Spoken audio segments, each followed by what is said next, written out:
here. And this is a pretty new field. This is not very popular, and if you have a look in the Science Direct, there will not be very many information on it, so there's still plenty we don't know. And I have been frequently asked where exactly is Częstochowa, so to clarify it, it is here, south central Poland. It is conveniently placed within 6 hours of driving to 6 European capitals. So maybe you will be traveling, and then you are welcome to visit us. We are dealing mainly with nonlinear optics and are very open to collaboration of any sort. And while you are there, you can also do something for your soul and visit famous monastery, which is in the town. So to the scientific point now. We took this chalcogonite crystal and irradiated it with green laser and also with infrared laser. And because of that, piezoelectric voltage was increased. It was increased about 20% with green laser in case of pure crystal. The preliminary results we have for infrared irradiation showed only 8% increase. And the one with 5% of copper was increased even more.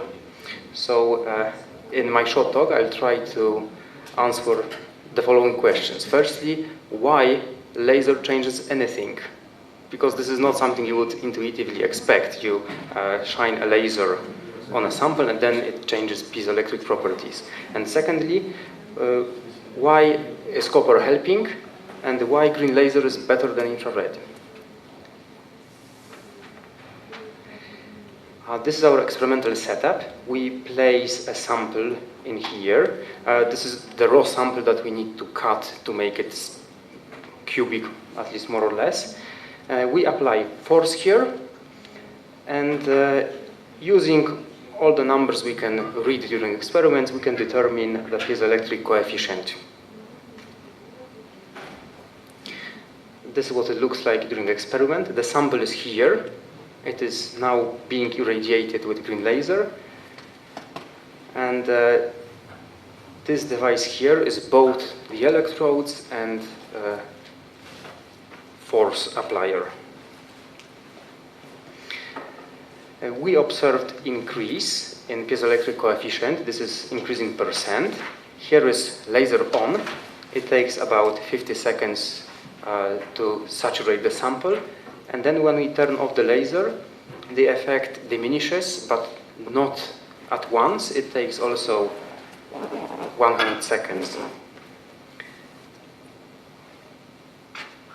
And in the case of copper-doped crystal, the change is even higher, exceeding 30%. And now the answer, why does it work? There are defects in the crystal lattice, and they can get charged with green laser. And when they are charged, the material starts behaving as if the energy gap was lower.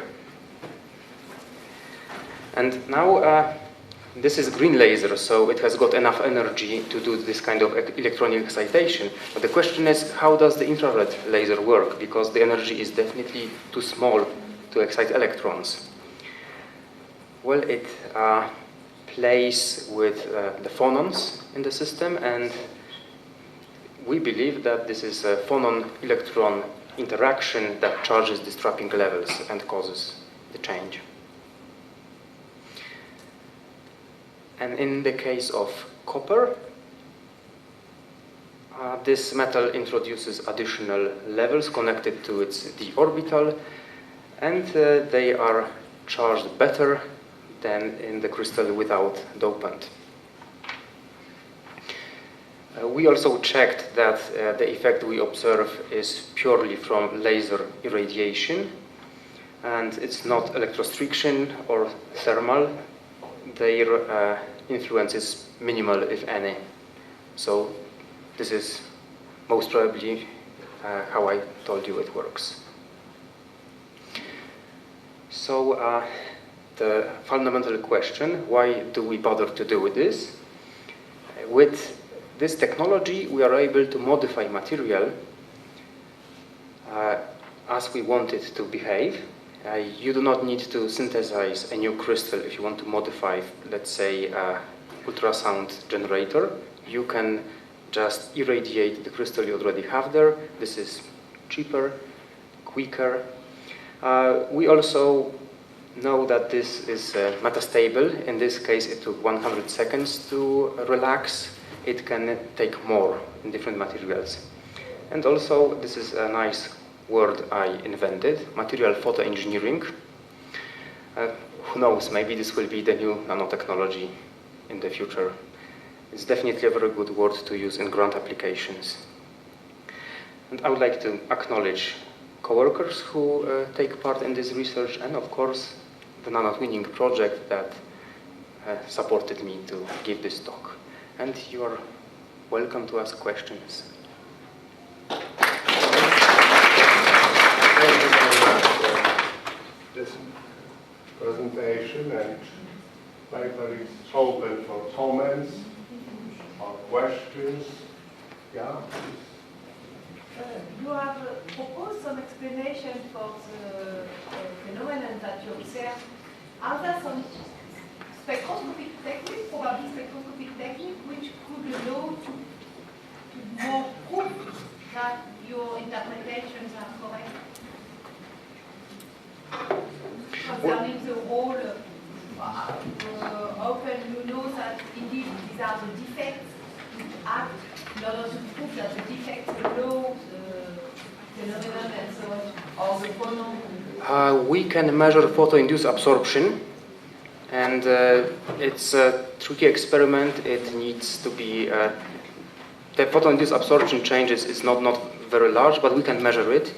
And yes, this is something like indirect proof of this mechanism.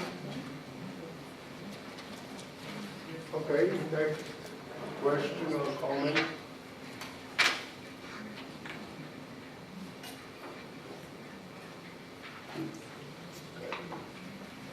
If not, let's thank you.